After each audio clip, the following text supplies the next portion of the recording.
ايجو وكرو. ايجو. اوكي. ما شاء الله. ايجو. شفتوا لكم؟ عربي جوا؟ نو؟ اوكي. جا ايجيبتو جوا هاناشيماس. ايجيبتو جوا هاناشيماس؟ داجبو؟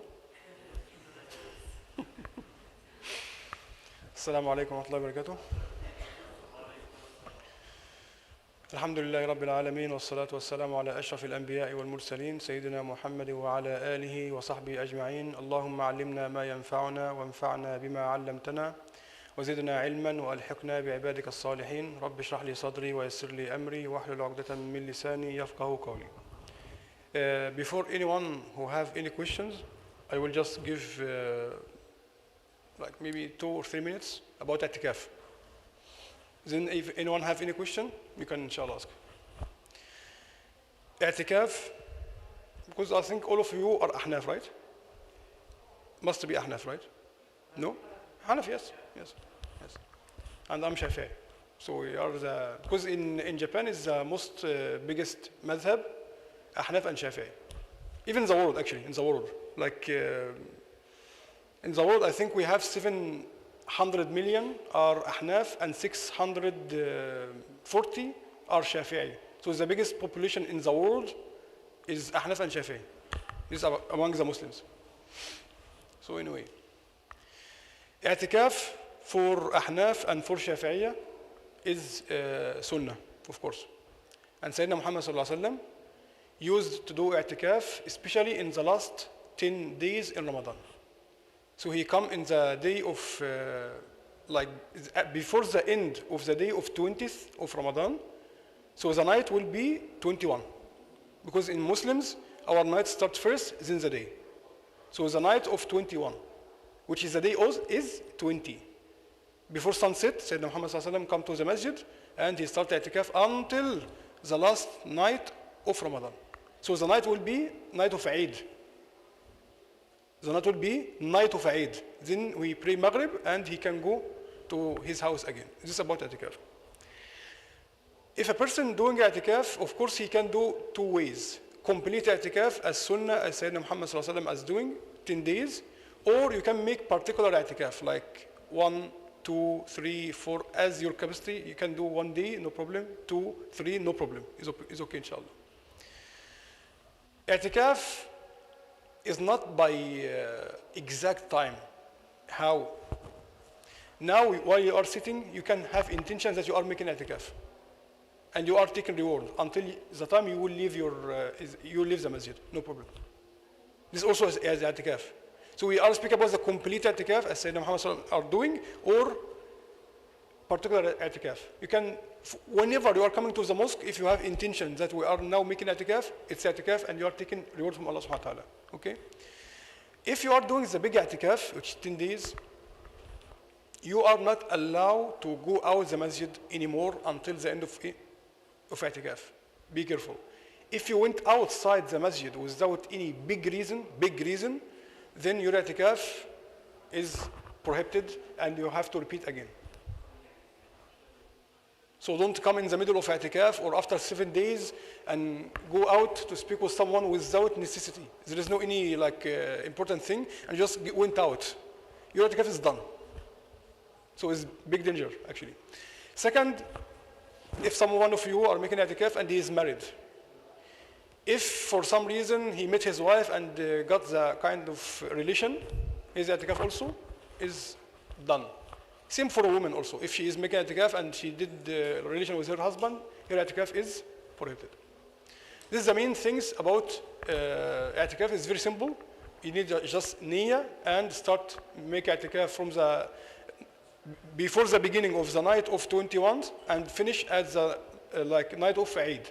If you want to make particular i'tikaf 1 day, is okay. You can come from the daytime until next day, no problem.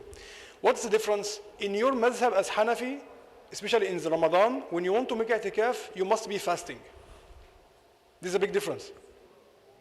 Again, according to Ahnaf, when you want to make i'tikaf, you must making during your fasting. Got my point? So you are fasting and making i'tikaf in the same time. This is according to Ahnaf. In Shafi'iyya, we don't need to make fasting. It's okay. Either if I'm fasting or not, is okay. Outside Ramadan, in Ramadan, no problem. So these two different opinions. But you must stick in your mazhab. Don't go out in your mazhab. So while you are making i'tikaf in the last 10 days, of course, you must be also fasting. Not at night, of course, daytime. But in total, you must be fasting. So fasting is shart, is condition that your i'tikaf is acceptable. For us, is not like necessary. This is about like very simple ways about i'tikaf. For your like some people, if they ask, can I take shower during i'tikaf? Of course, you can take shower. Of course. Especially if you have wet dream. You must even take shower, because if you didn't take shower, you can't even like pray. Because you are not even allowed to stay in the masjid if you are not taking shower. If you have wet dream, you are not even allowed to stay in the masjid. Same as a woman who have period. Women who have period and the man who is like janaba, like wet dream or whatever, he is not allowed to stay in the masjid. So either man or woman. So you must take shower, of course. But shower during fasting is not recommended. Why? Because it may cause like the water come in your ears or your nose or your mouth and come inside, your fasting will be done. So better, if you want to take normal shower, make it at night time. If it wet dream, of course you must do it. There is no any other like ishkatanai. You must do it. Either if it day or night, you must. But normal shower, try to not do it during fasting time. Try to do it at night. After you make your iftar, try to take your shower. This is about i'tikaf in summarization. Anyone have any question? You can ask now.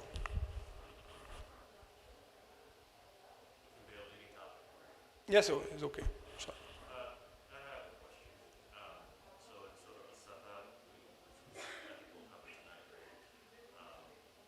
They talk about the Dead Sea, and Allah talks about the Dead Sea and how people come and go, in the morning and even get past the Dead Sea.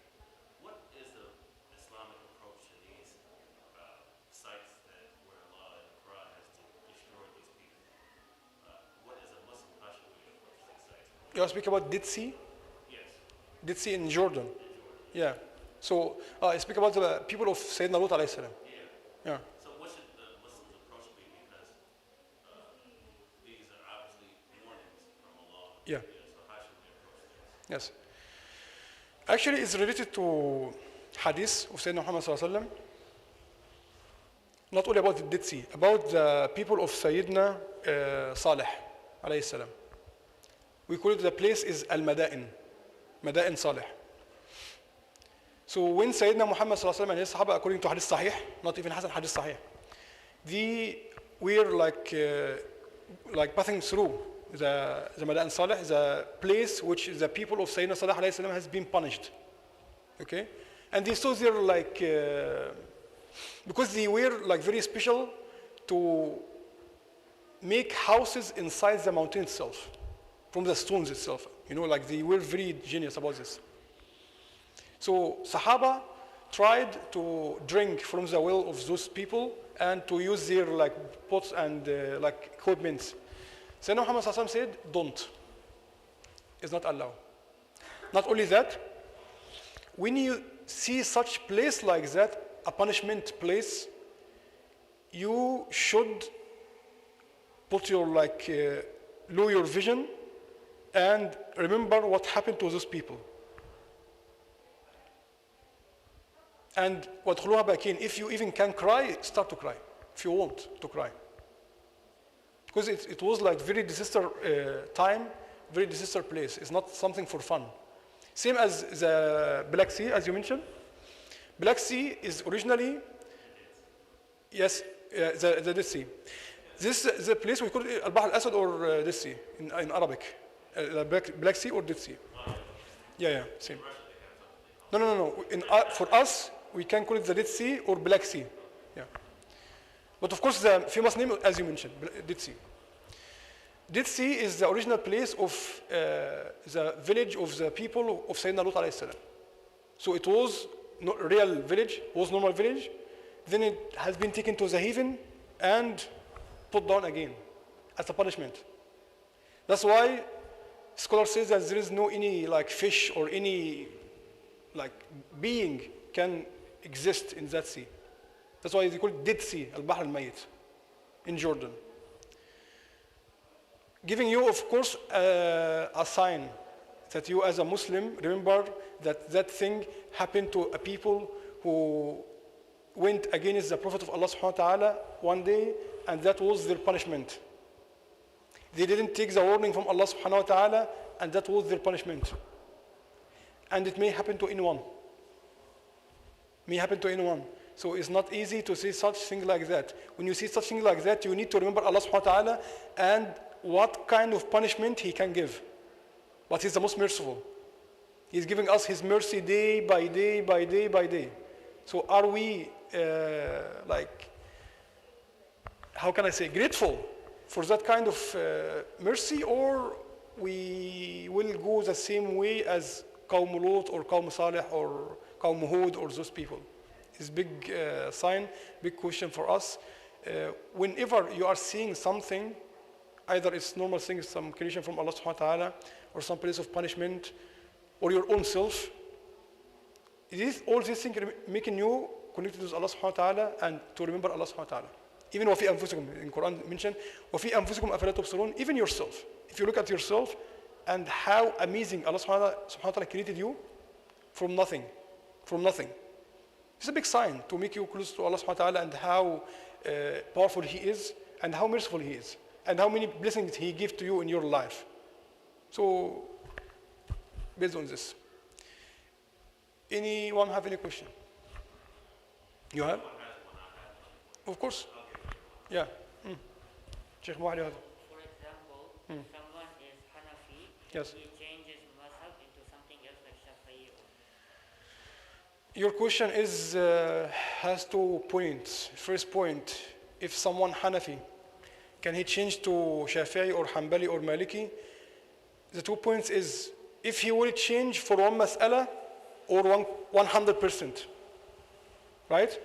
For example, I'm Shafi'i.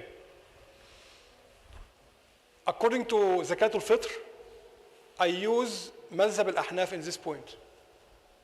Why? Most suitable here in Japan, in this case. That's why, as a Shafi'i, I take another Mazhab in this mas'ala, one mas'ala, not everything, one mas'ala. Sometimes maybe 2 or 3, no problem. Why? Because it's the most suitable in this situation. That's why I'm taking, no problem. Not to jump from mazhab to mazhab. It's not allowed in Islam to jump from here like here, no.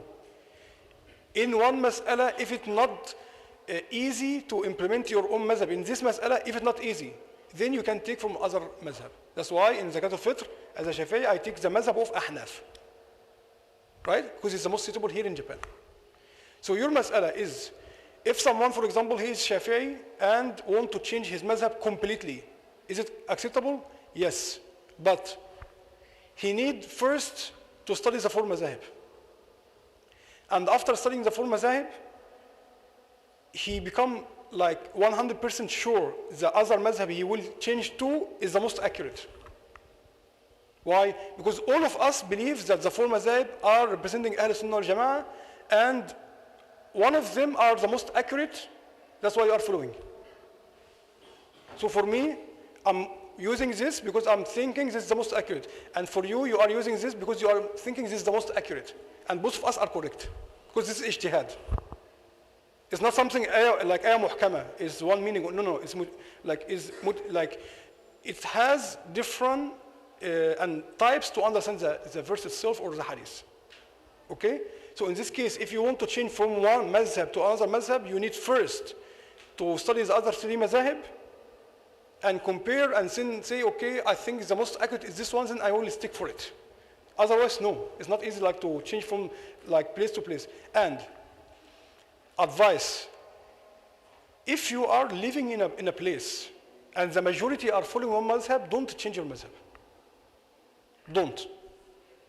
Sheikh Muhammad is very accurate word. Very accurate. Again, if you are living in such a place and all of them or the majority are following one mazhab, don't change your mazhab. Follow them. For example, In Pakistan, majority is Hanafi. So don't say I will become Shafi'i in Pakistan. No, it's not acceptable. Why you are changing you are with Jama'ah, right? Jama'ah, the majority, right? Why you are changing for any other mazhab, Shafi'i or Maliki or Hanafi or Hanbali? Stick as Hanafi. In Egypt, we have the four mazahib, but the majority is Shafi'i, majority. So you should stick on Shafi'i. Unless if you or your shuyukh are Malikiya or Hanabila, no problem, you can follow, no problem. But in the main, we are Shafi'i. In Pakistan or India, you are Hanafi. Don't change your mazhab. Okay? So when you are living in a majority place, all of them following one way, follow it, don't change. Why? Because you will make fitna. You will make fitna among the people. But you are living in a place, you have, mashallah, the four mazahib, and mashallah, many, like, for example, many Malikiyya, many Hanbaliyya, many Shafi'iyya, many Ahnaf, many. In this case, okay, you can choose whatever you like. One mazhab, don't jump. One mazhab, and you think it's the most accurate.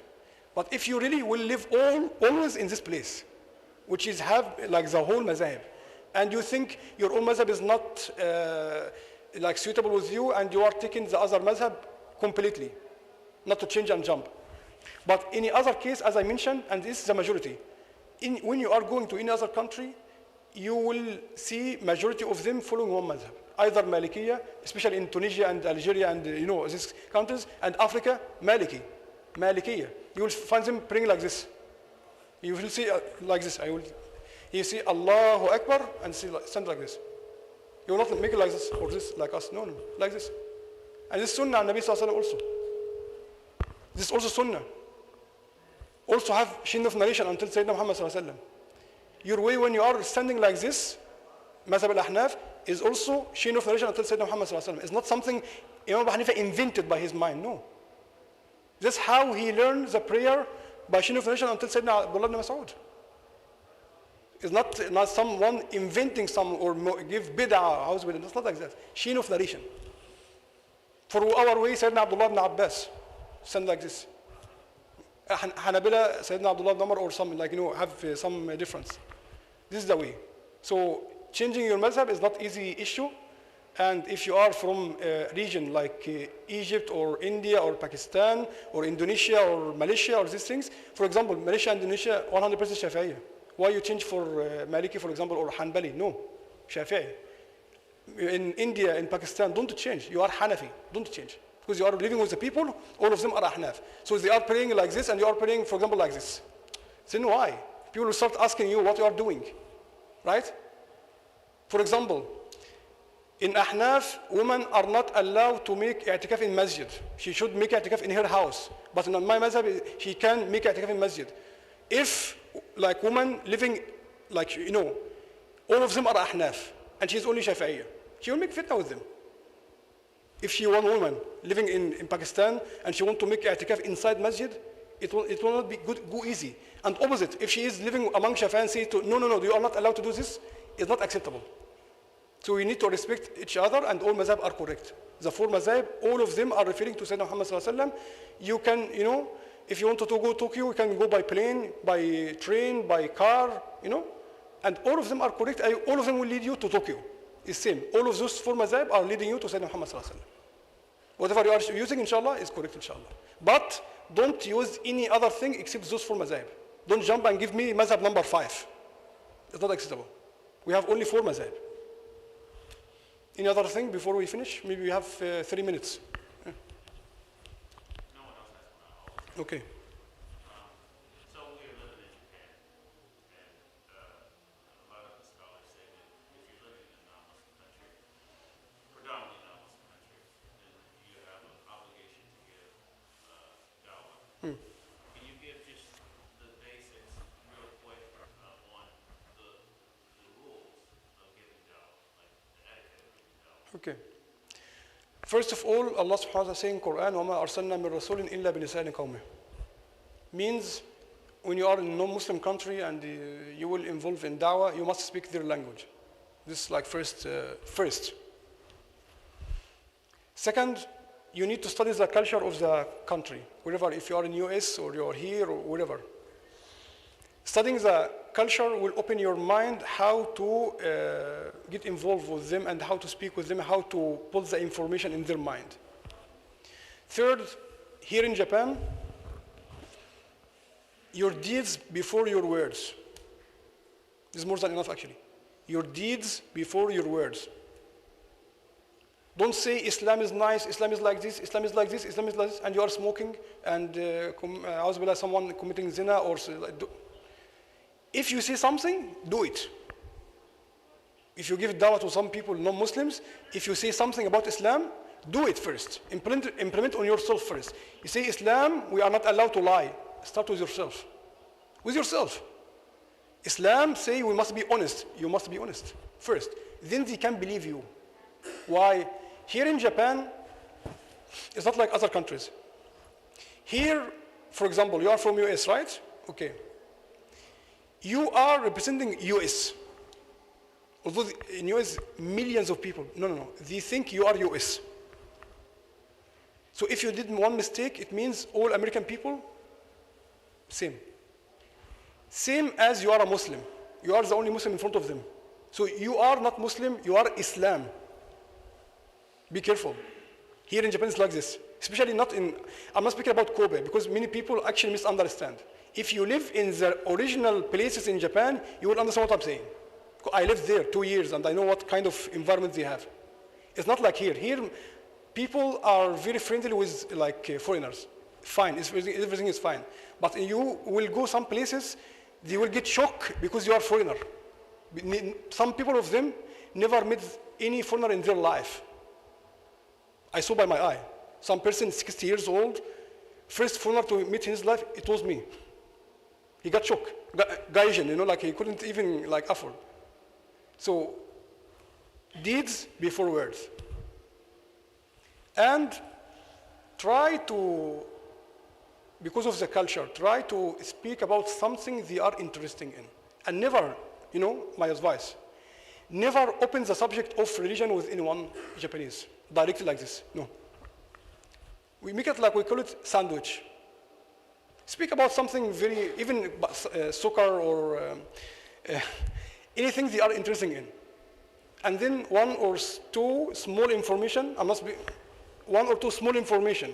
about our religion without even mentioning Islam. Then again speak about even any trivial thing, no problem. This was normal people. But when a person become your, if you are getting closer and you become a friend, is different level. So by the way, when you are implementing Islam on yourself, day by day, he will by himself will ask you what you are doing and what is this and what is this. Then you can speak.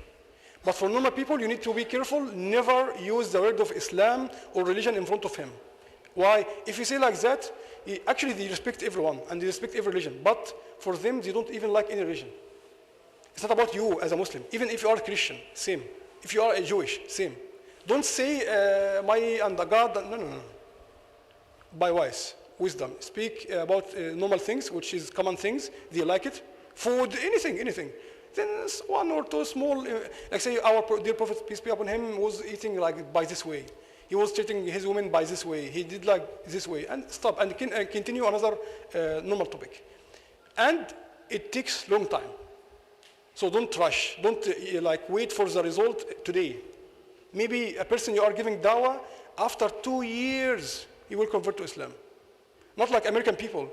Some of American people, you can sit maybe 5 minutes, they become a Muslim, subhanAllah. Some other countries like Europe, 30 minutes, become Muslim. Here, 30 months, so it takes time. Yes. Okay, I think our time is almost done. So inshallah we continue after Tarawih. أقول قولي هذا واستغفر الله لي ولكم وصلى الله وسلم وبارك على سيدنا محمد وعلى آله وصحبه وسلم سبحانك اللهم وبحمدك أشهد أن لا إله إلا أنت أستغفرك وأتوب إليك والسلام عليكم